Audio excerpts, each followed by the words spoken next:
Ambora police station हद्दीमध्ये काल सायंकाळी 10 वाजण्याच्या सुमारास आपल्याला माहिती प्राप्त झाली की वायरा गावामध्ये मर्डर झालेला आहे. त्या अनुषंगाने आम्ही तात्काळ त्या ठिकाणी दाखल झालो. तर अशी माहिती मिळाली, प्राथमिक माहिती आपल्याला का अंबोरा पोलीस स्टेशन हद्दीतीलच हातोळंग गाव आहे. तेथील भरत भोसले, त्याच्यानंतर आजीनाथ भोसले आणि कृष्णा भोसले हे वायरा येथे जी पारधी वस्ती आहेत, गोरख भोसले, त्याच्यानंतर त्यांचा भाऊ दीपक भोसले यांचे इथं आले होते. त्यांचे जुन्या भांडणाच्या वादावरून वाद झाला. हे दोन्ही बाजूचे जे आरोपी आणि फिर्यादी आहेत यांचं क्रिमिनल बॅकग्राऊंड आहेत. यांच्यावर सोलापूर तसेच नगर येथे जबरी चोरी, दरोडा यासारखे गंभीर गुन्हे दाखल आहे. त्याच्याच वाटणीवरून यांच्यामध्ये वाद झालेला अशी प्राथमिक माहिती आपल्याला मिळाली आहे. तो वाद जास्त विकोपाला गेल्यामुळे त्या ठिकाणी जे हातोळणवरून 3 सख्खे भाऊ आलेले होते, त्यामध्ये भरत भोसले, आजीनाथ भोसले हे जागेवर मयत झालेले आहे.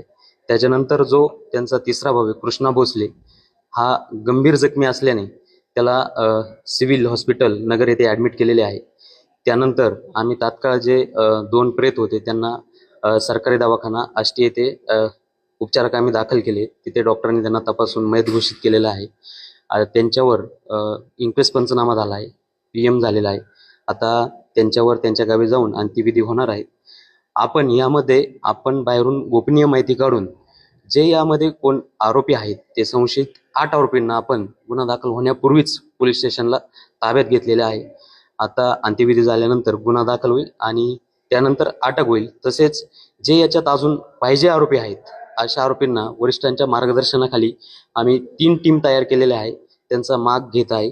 त्यांना लवकरच ताब्यात घेऊन त्यांनाही या गुन्ह्यामध्ये अटक करत आहोत.